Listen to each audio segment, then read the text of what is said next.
Well, hello and welcome. This is Misheard with Misheard Song Lyrics. We're in season 4, episode 204, with our first ever Prince Misheard Song Lyric. The Misheard Song Lyric is, everybody's got a bomb, we could all die any day. Ow! But before I run to heaven, I'll dance my life away. Whoa, whoa. And the correct lyrics is, everybody's got a bomb, we could all die any day. Ow! But before I let that happen, I'll dance my life away. Whoa. I like the I Run to Heaven Misheard Song Lyric because I know that's where he is as we speak, just rocking it up there. So this again is to his famous song 1999, and we're doing our first ever Misheard with Prince. So I can't believe we've not done one. I did my research way back with all my last 4 seasons, and I've mentioned Prince here and there with other songs, but not actually have done an actual episode of Prince himself. And this happened because last night I went out with my really good friend Davina, and we were talking about him and how much we miss him and his influence in the world and his music. And I thought, you know what, I need to do a Misheard Song Lyric. So what better Misheard Song Lyric to do it with is his very famous 1999. So let's talk about his song. So 1999 is a song by, of course, American musician Prince, and also the title track from his 1982 album of the same name. Wow, that's about, 41 years ago already. It originally peaked at number 44 on the Billboard Hot 100. Mid-1983 re-release later reached number 12 in the U.S., while a January 1985 re-release, a double A-side with Little Red Corvette, later peaked at number 2 in the U.K.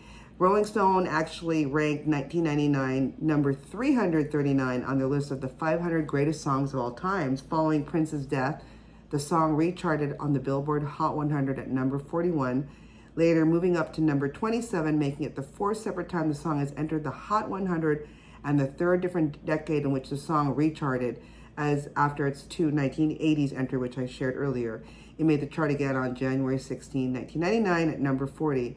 And as of April 30th, 2016, it has sold about 727,363 copies. 727,363 copies in the U.S., and I bet you it's sold more since 2016.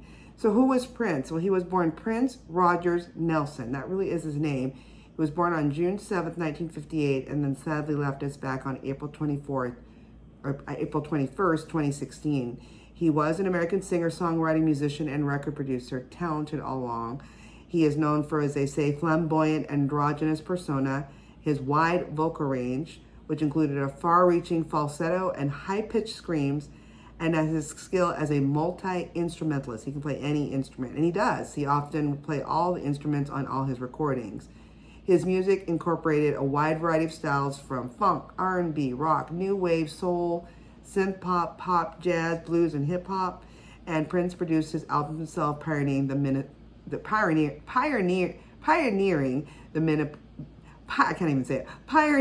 Minneapolis sound, because that's where he was born and raised and where he had a studio. Like I said, born and raised in Minneapolis, Prince signed a record deal with Warner Brothers Records at the age of 19, soon releasing the album For You in 1978 and Prince in 1979. And went on to achieve critical success with his influential albums Dirty Mind in 1980, Controversy in 81, and of course what we're talking about today, 1999, the album with the 1999 song title back in 1982. His 6th album, Purple Rain in 1984, was recorded with his new backing band, The Revolution, and was also the soundtrack to the same name of his movie called Purple Rain, which I've seen many times and love. Purple Rain garnered continued success for Prince and was a major commercial achievement, spending about 6 consecutive months atop the Billboard 200 chart. And the soundtrack itself, I did not know this, won Prince the Academy Award for Best Original Song Score, so he got an Oscar for it. Now, after disbanding The Revolution, Prince released the album Sign of the Times in 1987, widely held by critics as the greatest work of his career. During all that, this is where a contract dispute with Warner Brothers happened. In 1993, that's where he changed his stage name to an unpronounceable symbol, which a lot of fans have known it as a love symbol, and it's also the shape of his guitar that he would play. He was often referred to as the artist, formerly known as Prince, or TAFKAP, or simply the artist. He then moved on to Arista Records in 1998 and reverted to his original name back to Prince in 2000. And over the next decade, 6 of his albums entered the US top 10 charts. Then in April 2016, he sadly left us at the age of 57. He died after accidentally overdosing on fentanyl at his Paisley Park home and recording studio in Chanhassen, Minnesota. I actually went there. He passed away in April of 2016. I was there June of 2016 for work training in Minnesota. So we took a Uber Lyft and went there, and I have pictures of where he lives. And I was really surprised, fans, because I thought he was actually in a regular home. He's lives in a business park. That's where his home and studio is. It's all behind these gates. And so there was tons of flowers, balloons, drawings, paintings, everything you can think of, all affixed next to the gate of where his home studio is in Minnesota. And a big did you know is he was what they call a prolific musician who released 39 albums during his life, with a vast array of unreleased material still left in a custom-built bank vault underneath his home after his death, including fully completed albums and over 50 finished music videos. So there's still a whole bunch of songs we don't even know that he made prior to his passing away. Now, released posthumously, his demo albums Piano and a Microphone 1983 from 2018 and Originals 2019 both received critical acclaim. Did not even know those albums were out. He sold over 100 million records worldwide, ranking him among the best-selling music artists of all time. Here's what his awards include. He had a Grammy, President Merits Award, American Music Award for Achievement of Merit, the Billboard Icon Award, Academy Award, like I told you, for his soundtrack of his movie and song, Purple Rain, and Golden Globe Award. He was inducted to the Rock and Roll Hall of Fame back in 2004. And estimates of the complete number of songs written by Prince range from either 500 to well over 1,000. That's amazing.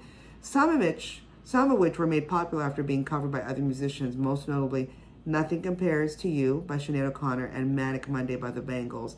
And I love singing the Prince and Rosie Gaines version of the Nothing Compares to You during karaoke, because people are like, oh my God, I didn't realize he was the original writer of it. And it's such a beautiful version. Totally different, funky, more funkier feel than the Sinead O'Connor, but I love it. And that's what shows how much of a songwriting genius he was.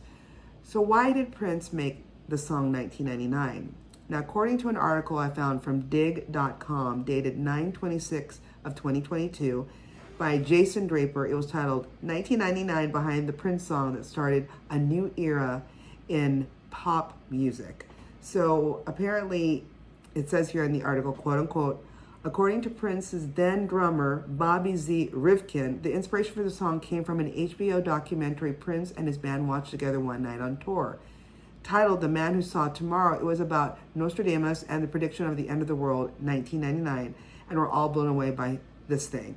Rivkin told Minneapolis radio station The Current in 2018, you could feel it in the hotel room, just glued to the TV. Recalling how the documentary became a talking point the next day, Rivkin noted that Prince's reaction was to write a song about it. We're all going, wow. And then he just embodied the whole thing with 1999. So that explains the difference between Mere Mortals and Prince. That's behind why he wrote 1999. Another tidbit in this article is what Prince did to hide some of the mistakes in the tracks. This was interesting. It says here, quote unquote, in the studio, the bomb meant more to Prince than the end of the world. It also offered a creative way to cover up anything he wanted to bury in the mix, as he told Dickerson.